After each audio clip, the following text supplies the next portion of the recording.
Welcome back to the channel, guys. Today we're going to be building hills. If you haven't already, please like and subscribe so that you won't ever miss out on future projects. So today's cheap and easy hills, polystyrene.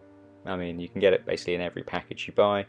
At work I can get it for free because otherwise it would just go into the rubbish bins, so I'm doing my bit for the environment as well, or at least that's what I'm going to tell myself. So draw on a design however you want, nice and easy. Cut it out with a Stanley knife or any type of knife, probably not your wife's favourite knives from the kitchen, but if that's all you've got, go for it.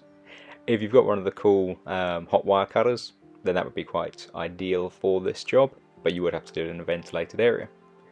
I tried to do mine so that they can all be sort of stacked on top of each other and have enough space for my different bases. Just so that there's multiple options for all of the scenery, rather than just making one piece which only works for one scale or one base type. And so you can see all of my lovely non-geometrical patterns. There's probably better ways of doing it rather than me just chopping out from the center here, if you wanted to save your polystyrene for other things. Yeah, so I've probably done the worst thing and just wasted all of that edge, but I'm able to use that for other projects, so it's not actually wasted. The big drawback to polystyrene over the other type of foam is that when you cut it you do get all the little balls, so it's quite handy to have a Hoover vacuum or something like that to try and suck it all up as you go.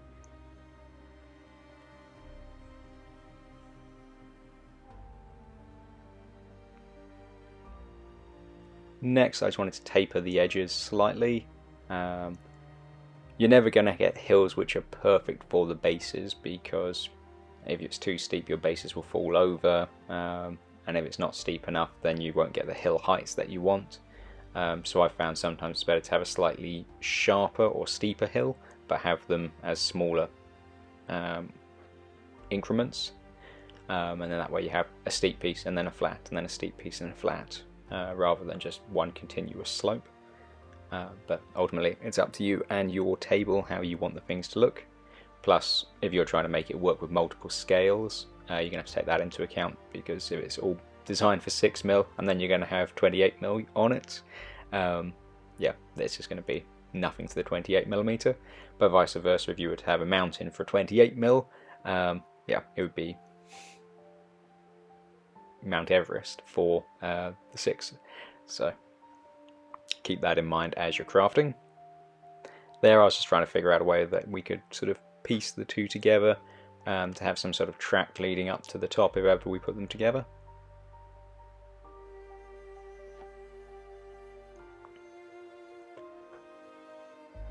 And to be honest, this sort of crafting I find is some of the funnest.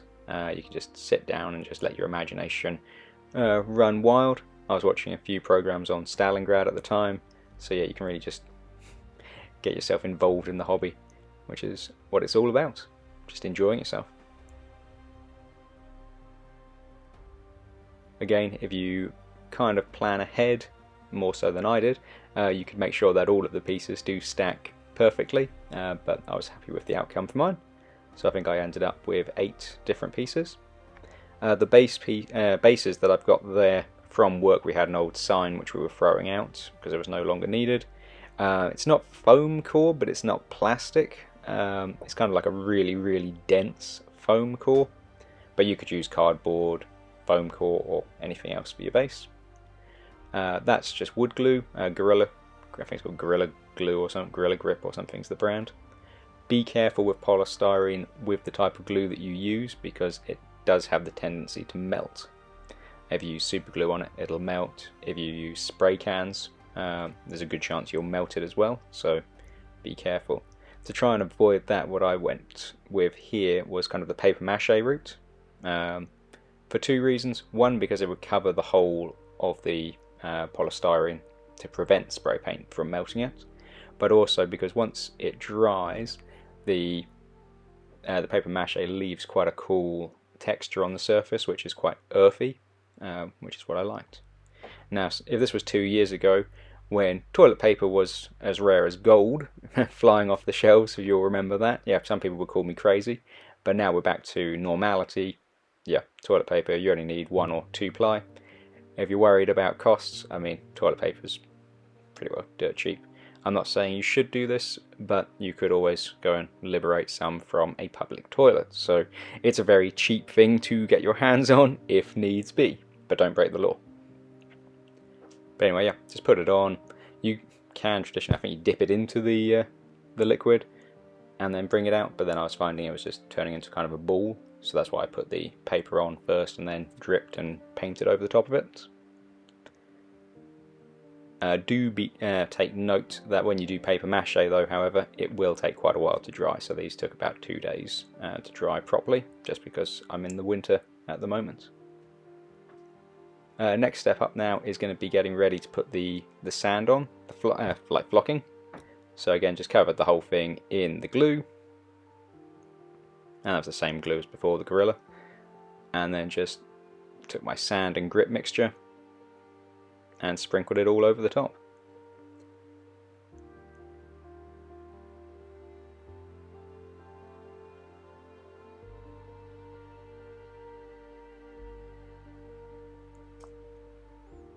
And this glue was quite good. It dried pretty quickly, but not fast enough to have areas like I could do the whole thing and it was still wet enough for the sand to stick. Whereas some other glues I've used in the past, if you were to do this, the first chunks would have dried by the time you got to the secondary areas.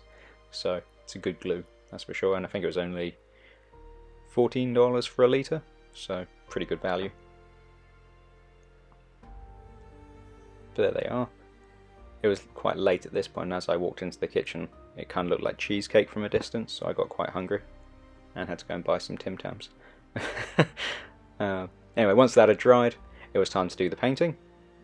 So I spray painted everything in black first, and then just used a light earthy colour and green just to do sort of patches.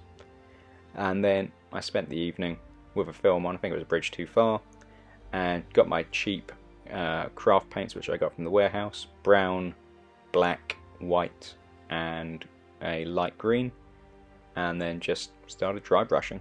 All of the painting here was done with dry brushing, starting off with the darkest colours, which were just brown basically, and then working my way up.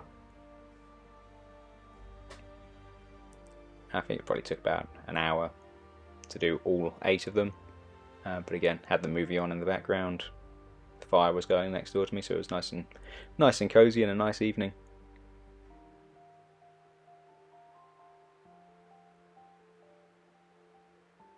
And I was surprised that the spray paint and the glue itself held all of the sand very well. There was only a very small amount that actually flaked off when I was dry brushing, and I was dry brushing quite vigorously as well, so did the job nicely.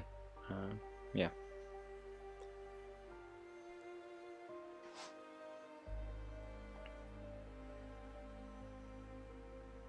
Yeah, there goes a little bit there, you can see, but for the most part, no problems at all.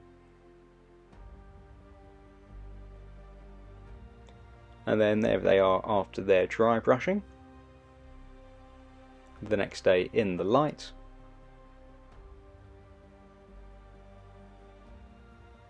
And then there with a bit of flock put on.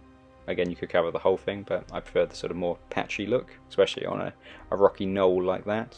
And it works perfectly with the different scales. So anyway, I hope you enjoyed. Please like, subscribe and comment below. See you next time.